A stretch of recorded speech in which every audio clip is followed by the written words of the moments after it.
นี่คือเพื่อนของเสือแม็กวิลเลียมเนาะ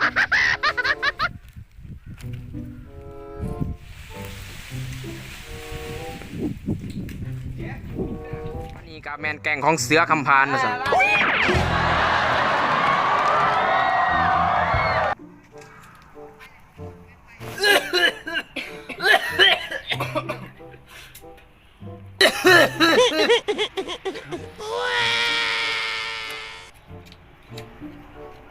พอแล้วมั้ง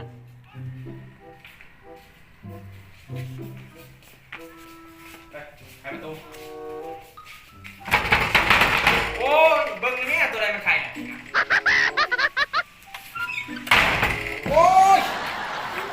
มึงไข่ประตูจังไหนเดียวนี่ฮะเบิ้งแม่อัดประตูประตายเอามาเลยบ่เอามาเลยบ่อย่าแล้วครับเอามาปั่นกันด้วยเอ๊ะ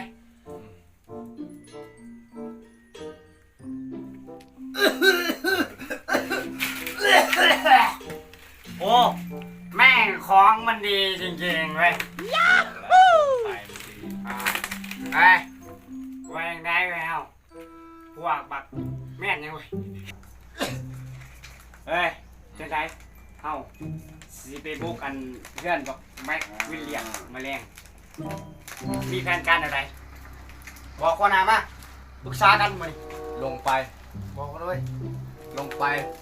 เห็นแล้วเปิดเลยเปิดเลยบอกเปิดเลยก็เปิดซ้ำมึงเปิดกูตามโอเคซ้ำโอเคกูก็ตามจัดไปเอ้ก็ได้ไปเลย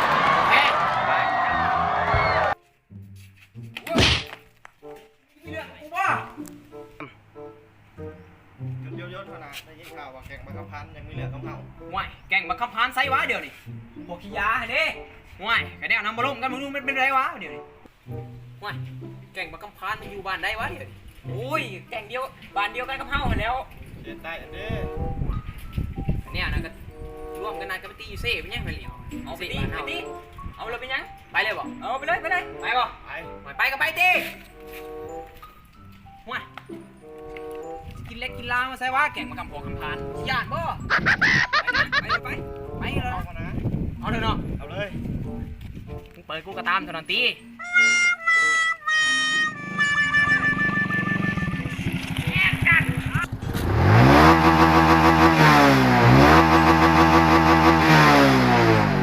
ตายแล้วรถกูตายครับบัดเลยขี้บ้าเฮ้ย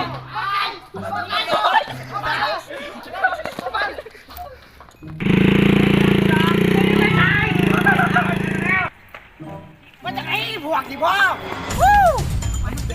จะไหนแม่มันนี่เอามันบ่แม่เอาเลยจัดเลยเซ่เลยนะจัดไปบันไลแล้วมึง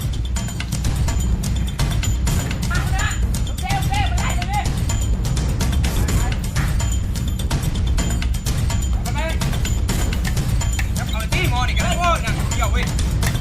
ครับ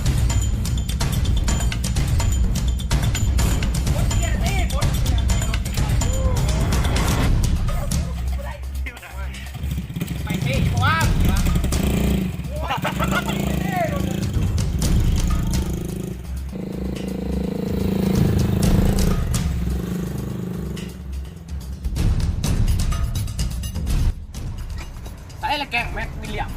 เว้ยจะรอมันกลับมาทานไม่ดีแล้วรัดมันดีแล้วไปลูก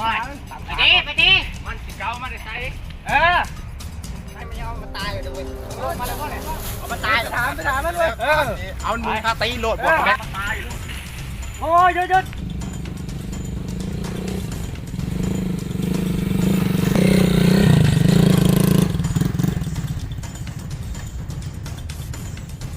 คือมาพอกบวกแต่ดิพวกบวกมันมาแล้วบ่วะนี่โดดลงมานี่ว่าแน่นักลงไปที่เฮาไปอย่ายังวะเป็นคนหัวผมมาดูเองนะแม่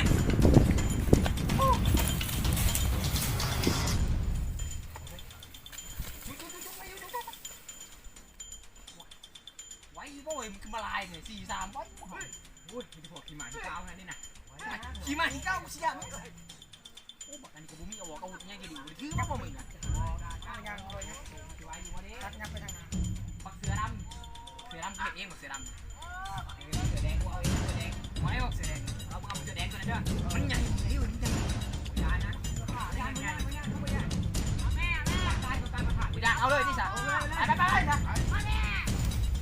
ซ้ำ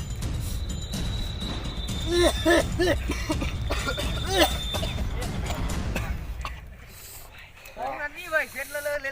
ฟองยื้อฟองคนยากมันนี่ไอ้มึงจะตายบ่กูหนึ่งบ่ดูไวบ่ไวตีหนึ่งบ่หนึ่งมึงกับกูเฮ้ยจะไวเฮ้ยคนมุกก่อนไปเลยมาได้บ่บอกจ้าเอาเลยบ่เก็บขี้กี่แม่เขากันนะวางแจกมันดูดอกกูเลยว่าเฮ้ยบักนี่เฮ้ยก็สิลุกมาเนี่ยเอามาเกี่ยกันก็ตัวกูดิมึงดึงหน้ากับกูมึงยาวบักนี่นะต้นปลอมตีเอาไหนขึ้นเนาะผลไม้ก็ได้ได้จะรับทีมทั้งสามกับไทยมันแทกก่อนลงก่อนได้โอเคได้กูเห็นตั้งกูเห็นว่า1 2 3คนน่ะคอยเจ็บแทนเจ้าได้ปะโอ้ยเดี๋ยวนะกูเห็นเองเว้ยกูมาพอดมึงดอกได้ไรไปใช้กัน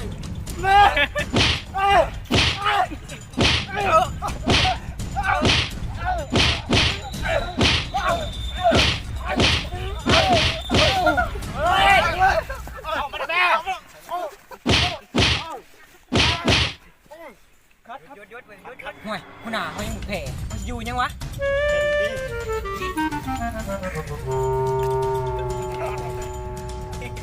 ยำกันไม่ได้ห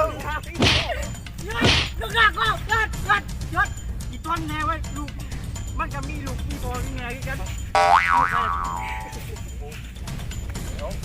ย้อนน้ำกันย้อนน้ำไปมาเดี๋ยวหยุดไปมาดิหยุดตามก่อนมึงมียังทางเสียบ่ขนาดแล้วมึงอยากเฮ็ดเอ็กกับกูแก่งเว้ยแก่งคำผ่านมึงพอเอามันไปเอาตายอยู่แล้ว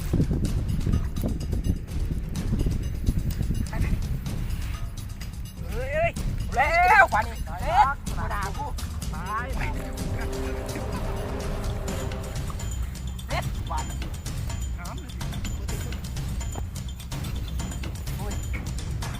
แล้วขนาดกู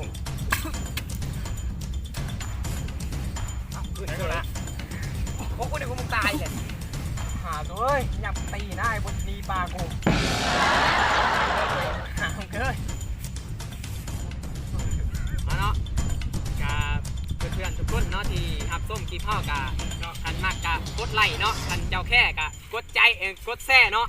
เพื่อเป็นกำลังใจในคลิปพ่อที่จะคลิปต่อไปเนาะฝากกดติดตามเด้อทุกคนขอขอบใจทุกคนเนาะขอขอบใจเนาะแต่อย่าลืมกดไลค์กดแซ่เนาะหัวคำพานเนาะหัวคำพาน